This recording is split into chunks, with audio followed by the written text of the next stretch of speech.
Hey people, today I got a very special video for you. I was at GitCon a few weeks ago and I met Marcus Spangler once again.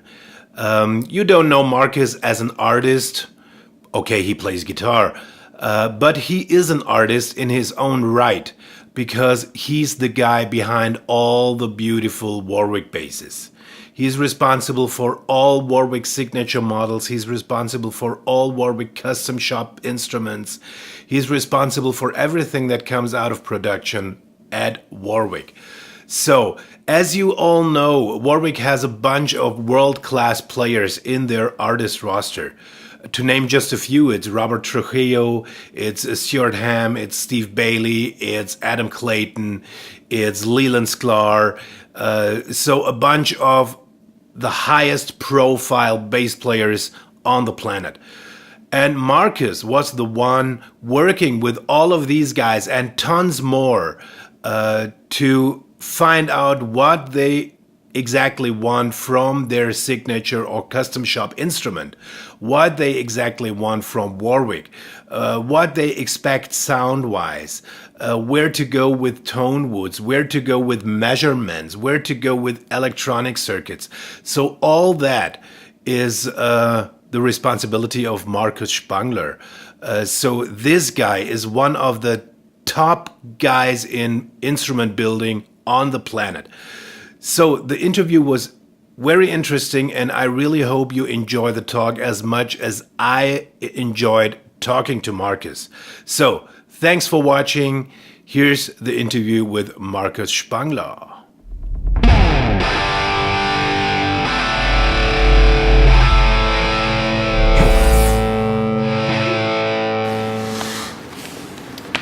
Hey Marcus, third try. You're the man for the Warwick custom shop. Yes. And we all know Warwick has a lot of great artists in their endorser roster. Yeah. Guys like Rob Trujillo, Lee Sklar, Adam Clayton, Steve Bailey, all these high-class, world-class artists. What is it like to work with these kind of people on their signature or custom shop instruments? It's interesting. It's really interesting. First of them, everybody has his own knowledge or his own opinion how an instrument is best working for him. And to get this into an instrument, this is an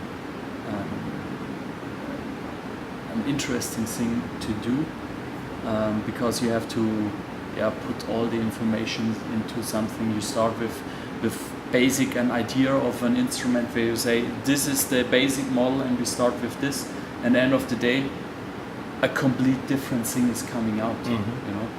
And for example with Lee it was the Starbase what he really loved, and based on this model we made his Lee Sklar signature. Basically his idea was the sound and the tone of this instrument is perfect for him and everything is good.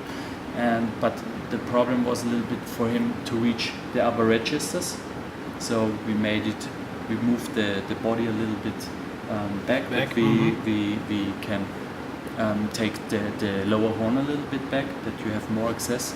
And on top he wanted that the armrest is carved. So now my work was to bring these things into a new instrument, and we were thinking forward and backwards, and also to make it happen then in a production we created his signature bass, and we moved on and forwards and samplers over. He's trying out, he was coming, we were talking, and then his artist signature was coming out. I know that you sometimes have to refuse requests from all the custom shop customers, or some of them at least. Does it happen that you completely have to refuse to build a bass for somebody?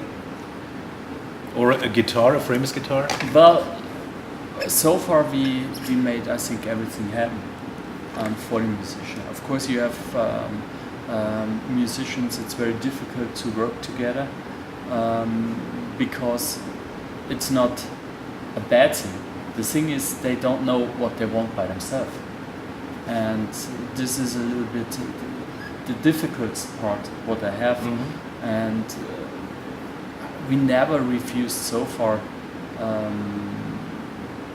an instrument for an artist or for any customer we had because of something building wise. As long as you don't change the headstock and the body shape, you can have whatever you have, what you want. And even crazy things like a fork machine inside an instrument, if you can dream it, we can build it. Which Devin Townsend actually requested on his, was it on the Stormbender? No, on the Flying No, V. it was a Flying V. It was a VH1. VH1. I'm sorry. Yeah, he has a fork machine in the guitar, and it's with laser and. Ooh-ha. Check it out on our website. So yeah, the slogan is the custom shop slogan is: if you can dream it, we can build it. If it doesn't make sense, we can build it as well. Okay, that was my question. If you get a request like from somebody saying, I want a bass or a guitar made out of stone or made out of concrete or made out of whatever, what would you do? I will advise the customer what will happen, that it will weigh a ton, and what. Also the question I have always, what tone you have in mind, what tone you want to get out of the instrument, and then the customer is coming, but I want this, and I want to add this, and I want this on top, and I want this fretboard, and I want this top and this, and then I tell him, listen, if you want the tone which is going direction of a certain instrument or a certain music style, then I tell him, you will not be happy. And then, so I advise him, or we advise him, what will happen. And the customer, when he tells us, then, well, listen, I don't care if the instrument is weighing 9 pounds, and he's happy with that, then it's okay, you know. Okay, and are there some things that Warwick or Framers don't want to do or do not do? Like, I've never seen a fan fret instrument. Is that something you might want to do if requested? We had here and there certain requests, and the problem is at the moment, and this is a thing what we want to do to go into this in the near future. The problem is the construction of the Framers or of the Warwick basses especially. When you look to a body from a Warwick bass, the basic instruments like the streamer, like the sound bass, when you look to the end of the bridge, it's very close to the end of the body. And when you extend the scale lengths, of course you have to need more space. So this means it's a complete redesign of an instrument, and also the question is, will this instrument look then like a streamer? This is a thing what we want to, where we want to get deeper in the near future, and then we will see if it's working something out or going in that we have something like this available. So people stay tuned. There might be a fan fret Warwick at some point in the future that might be interesting. You never know. No. So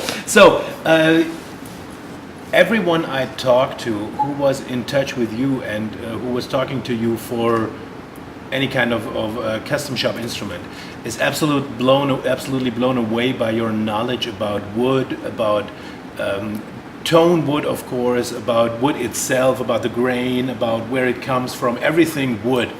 You're the man. Where does your knowledge about wood and tone wood in special, where does that come from? Yeah, I would say for me it's a passion since ever. So you must know I was learning cabinet making, and my father was a cabinet maker and he had a shop. So I was growing as a small kid up with wood. And then I built my first guitar with the age of 15. I think I was 15, and we had this beautiful piece in our workshop, and it was quilted red alder, and then I made out of this wood my first instrument. Mm-hmm. And then my father was saying, "Hey, listen, what do you want? This is shit what you are doing there, and nobody will buy it." And I was so proud that it was even working, and I was stepping deeper into this wood thing, because it's an, I found out that you not only have, as a cabinet maker, you not only have maple, you do not have only walnut, you not have only beech. And I was stepping deeper into it, and then I found out the musical instruments, and I was playing in a school band, and then I was going also into digging into music, and then I was finding out that this is that the musical instruments have so much different wood species ongoing. So that was one thing why I stepped into this whole wood thing, and everything what I learned was reading by books and learning by heart, listening to people where they told you stories, and also when I worked for a veneer mill, they had over, I think, 170 different species in stock. And of course, when you look to the round logs, and they had they were doing, I think, a year 6,000 cubic meters of round logs. And when then the special woods were coming in, like quilted maple, I was always sniffing around, and how is the bark looking, and the crosscut and so on. So, but everything is driven by your own interest. Mm-hmm. If you are not interested in, you will never learn it. It's like, I think, with everything. Like when you are bass player because it's your passion. Yeah, right. And I think any work you do, it should be driven at least with a little bit of passion. Mm-hmm. And our production also, it's not, there's another thing what I love on the Warwick production, that the people they are here, they are not just driven by money to make a living out of them.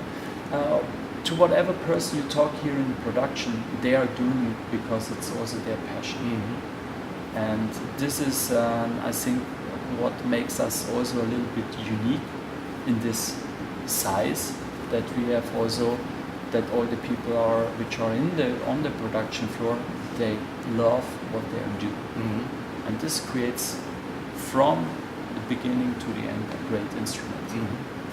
And we are right now in the custom shop Woodstock, so where you can select body woods and tops for your instrument. You have a very large selection of very rare tone woods. Everybody knows about the old classical tone woods like alder and ash and maple and mahogany and rosewood and all that, but you have things like camphor, you have eucalyptus, you have olive, you have whatever it is. I think it's more than 100, right? No. So no. We have only 45 different species, and that's enough. I was completely wrong. So I'm sorry. With all the different shades, of course, I would say we have at least 65. And also here and there we have some special woods. End of the day, maybe it's really 100. Mm-hmm. But officially we have, I think, 45 different species in the custom shop. And of course they differ in the way of you can work with them. Like some are very hard woods and some are very soft woods, or they easily break or something. How do you go work with that? Do you use different tools, or what is it? What are you doing? Say you have a Wenge neck, or you have a maple or mahogany neck. This is. Yeah, it depends really. Sometimes it's different tools, because for one special species you use this tool or whatever, route a bit with 4 knives, and it works perfectly. But for the next wood it doesn't work. Mm-hmm. It has a lot to do with experience, and and also when you know now, okay, this is a very hard wood, or this is very oily wood, a lot of ingredients. You guess already in what direction you go, and you select already by the knowledge what you have as the guy who works on machines, what is the correct tool. But of course, when you try out new materials, then you need experience, and the first thing, then you maybe change the turning of the rod a little bit down in the beginning, and try out, and like the speed. The speed, yes. Okay. Sorry, and the speed, or how fast it goes forwards and backwards. These are things what you slow then in the beginning down, and then you step up a little bit, and then you find the right way that you don't have what is coming out is coming out in a good thing, you know. But that means that your CNC production for the custom shop instruments, at least, has to be reprogrammed per instrument. It depends a little bit, yes, yeah. Especially for special custom shop requests, where you want, instead of 34 inches, 35 inches, where you want, instead of a six-string broadneck. It's where we, and this is no other company doing, go to another big company and ask them that you want a special string spacing. They will tell you, no, we don't do it. But we say, okay, at least yes, we can do it, and it will cost more, of course, but you will get it from our side. And most of the other companies, they are saying just no, because it fucks your complete production up. And of course, the end of the day is you need skilled people, because do you think that in another factory someone knows if you have a 16.5 spacing on the bridge or a 20 spacing on the bridge, what's the difference? No, our workers know it. It's a broad neck.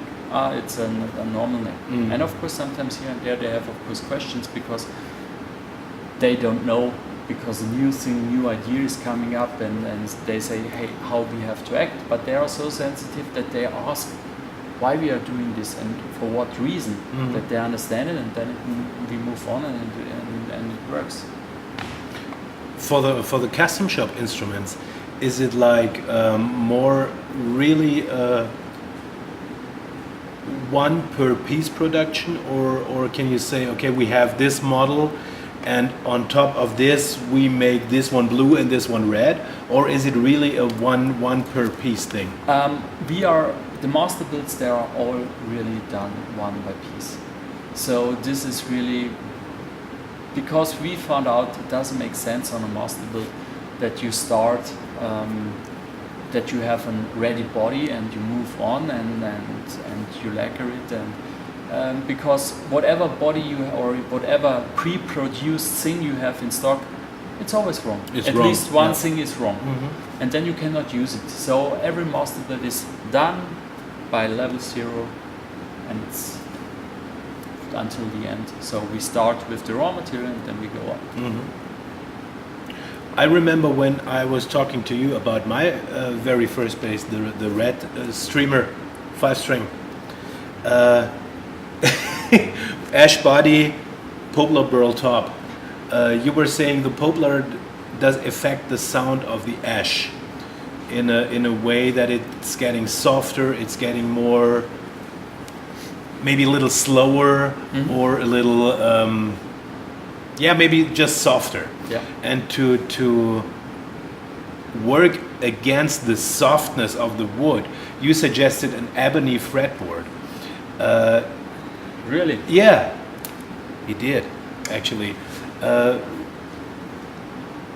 Is that what you do on a regular basis? Just like, okay, we have to find a balance between look, between feel, between sonical requests of the customer, and is that what you do? Just find what suits the customer best? Of course, first you have to find out in what tone or what he wants to get out of the instrument, because a lot of musicians, they are coming and say, wow, look, wow, this is crazy, this is the shit I want, and then and this has a back body wood, and feel the weight. Wow, it's heavy.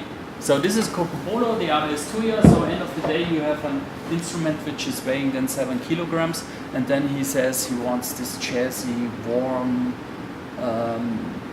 sound tone coming out, and then I will tell him, no, it will not work. And then we reduce it. We reduce it where I say, listen, if you do this, then this will happen. So I suggest to start with maybe with a body which is made out of swamp ash, and then you have a little bit harder top on this, then you maybe work a little bit with the neck. So you have to find out what tone he wants, and then when he's coming up with the ideas and with the crazy ideas, then you have to take the customer a little bit back and tell him, listen, if you do this, be sure, make this, and it will change it, at least the body, or make it like this. And this is the thing, what the customer really, or what I also want, that the customer gets an instrument which is tonal and looking wise like what he has in his mind. Mm-hmm. And working together then with a musician or with a customer, the instrument is growing together. And of course, when you have when you are involved in something, it's a complete different thing than when you are not involved. When you are not involved, then they build me something. But when you are involved and it's going forward and backwards, then there is something growing. And when it grows, then you are in this production scene. You think you are building with us together the instrument, and this is also an important thing, that we are not, how to say it, a faceless company. No, we are wanting really the best for the customers, and this is what we daily do. What I hear a lot when I'm talking to people about custom-made instruments, a lot of musicians fear that they don't like what is coming out in the end. So they have their ideas, they have their idea look-wise, sound-wise, but their fear is that they do not get the final product that they had in mind. You have that experience too? Yes. It's sad to say, but these are things, and this is also a difficult point of my job, because you have sometimes people, and I don't know why it is in this way, and it's very rare, but it seems that they have, that they don't want to listen what I'm saying, or they, it's really difficult. I don't understand. I really don't get it. Maybe it's a problem from my side that I don't understand them, or it's a problem from their side, or this is when we sit together and they try something out. It's always a little bit that it's coming up. They say, "Oh, this I like, this I like, this I like," and then I try to bring everything together and also bring an idea in, and then they say, "Yes, I'm happy," and then when they get the bass, "Oh well, I thought it's a little bit different." And even if I tell them, "Listen, I told you that it will be heavier than this or that," and then say, "Yeah, but I thought it will not get that heavy," or "Yeah, you told me that, but I didn't thought that it's so pregnant, pregnant." Because we have pregnant in German, that's what he meant. Yeah. But that means present. Present. Yeah, present. And it happens. And of course, it's sad when you have something like this, and you have to work on it. Of course, we try our best to change the things that it works then for the customer or for the musician the best. One thing I have in mind when it comes to let someone build a custom instrument for me, I want to know the guy, I want to trust him, because music or musical instruments are a very, of course, kind of like an intimate thing for a musician. So lots of people, of course, Warwick is a generous company, and lots of people are coming here and get to know you and see the company, see the factory, getting to know Hans Peter, who's the owner and founder of the company, and they can develop a feeling for what is happening during the building process. But of course, many guys don't have the opportunity to come here and don't have the opportunity to get to know you in person. How do you build this trust or this confidence in your person that they allow you to become a part of their life, actually? Well, this is often, there are several points coming together, especially famous artists who are working with us, because musicians outside there, they're also saying, hey, if this famous guy is trusting Warwick, I trust them as well. Mm-hmm. This is a small part of the puzzle. And of course, when we are getting instruments in and getting requests in, we try as much as possible to read also between the lines. So when we get custom shop requests in, it's written blah blah blah blah blah, and then we try already that, okay, I see this problem, and also where I said from the past, the knowledge I have, that I said, when you want this, are you really sure that you need this or that, or it will be very heavy, because this instrument I know from the past, it's very heavy, or it's going in this direction, or it's, when there is something not working together, of course we write to the customer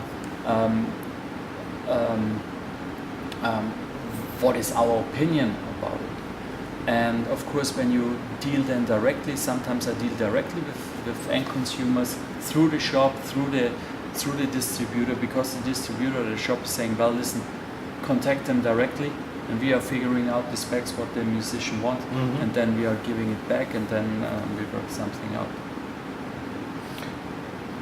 Do you also have the opportunity at some times to build whatever you want, to say, okay, that people say, okay, we have a budget of, I know, 10,000 euros, 5,000 euros, whatever it is, and then just do what you want to do?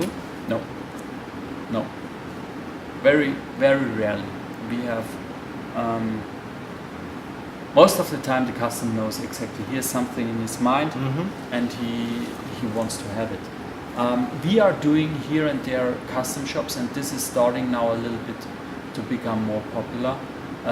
We are building instruments for our shop, and this is actually the last year was turning into a way where we regularly build new instruments for the shop, and people were buying it because they had something visible and they bought it.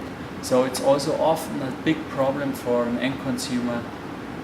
He has a dream, but he cannot make it visible, mm-hmm. for him. Cannot communicate it. Yeah. Mm-hmm. And this is often a problem. So we're making now instruments, what is of course a little bit artwork, what is a little bit another story than tone-wise, an interesting thing. And also of course a lot of shops are coming to us where they have ideas, where they know their customers, mm-hmm. because it's, you don't believe it, but you have shops, especially our customers from Japan. You have the guys when are coming, one shop has a certain idea of instruments, and then you have another shop completely going in a different direction. Okay. And when you talk to them, why? Yeah, my customers they are going in this direction, and they have the same idea what I have.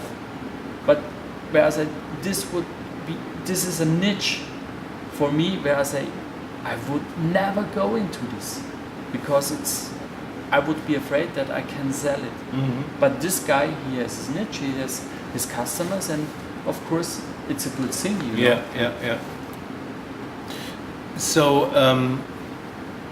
you're doing lots of different things, and you do your best to fulfill all the wishes or the requests. I just saw the bass from Chris Rodriguez with the LED body thing. Stupid idiot. Just kidding, Chris. Just kidding. But there was like a masterpiece of body inlay LED thing, which were the star bases for Bootsy Collins. That was like huge star-shaped instruments. How come all this has nothing to do with woodworks and with like producing instruments on a daily basis? What do you do in terms of you have requests on electronics, you have requests on lights, you have requests on things that maybe say inlays or something that actually have nothing to do with the instrument itself. What do you do then? Do you have your people who work in these fields, or do you have companies you work with, or how does that work? That's a good question. See? If I would know it sometimes by myself. No, the thing is, it's, you know, when someone is coming in and says, I like this and that, or I want to have this and that, and I say, what the fuck do you want? And then I sniff in and I get the idea what the customer is wanting, and especially it's always important is that you understand why he wants it. And when you get this out, then you know, okay, in this direction or in that direction. Of course, we have a lot of specialists and people where we are working together. Mainly we are doing most of the things in-house, but we have, for example, Mr. Hans of MEC Pickups. He has a big knowledge about electronic. And of course we had a lot of guys here, and we have a lot of workers here. They have a knowledge about electronics, they have a certain knowledge about this and that. And also it's also the learning curve of our workers, that it's not like this, that you give them something and they say, no, we cannot do it. But when you learn them and they are willing to learn, and then they step up to another level. For example, the LED work. The LED work was in the beginning done by another company, not from our side. And then we had a problem one time that 2 or 3 instruments, the LEDs was burned through, and we didn't know. It was a brand new instrument, it was not even built up. We know only that it was, before we lacquered it, it was working, and after lacquering it didn't work anymore. And then we were finding out, because then we were going, because I had a friend, he was working for Osram's LED, and I asked him, hey, do you know someone? Yeah, I know someone, call this guy. And I was talking to him and I said, listen, it sounds like, and he, in the beginning he also didn't know, well, he said maybe a part is defect, but can normally not be when it's working before and then after not anymore. And then we were sniffing in, and then we were finding out that through buffing and electrostatic, the LEDs were getting too much electricity and get damaged. So this wasn't something what we didn't know. So we were internally, in the help of Mr. Hansal, and then we had an engineer here, a student of engineering, and with him we developed a system in our LEDs that when too much electricity is going in, it don't harm the LED. So it's the electricity is so that's kind of like a buffer then. Yeah, buffer. Okay, yeah. And such things, but this you learn by experience, and then you sniff, you talk to this guy or that guy, or you have, for example, customers where you know this guy is working for this company, or this guy is making this, or this guy has a company for that, and then you call him and ask him. And also the companies we are working together with, distribution, for example, when you have a problem, you ask them, you normally get an answer. Yeah. So, Marcus, very good. I thank you for your time. Thanks for the interview. Welcome. See you next time. Hopefully.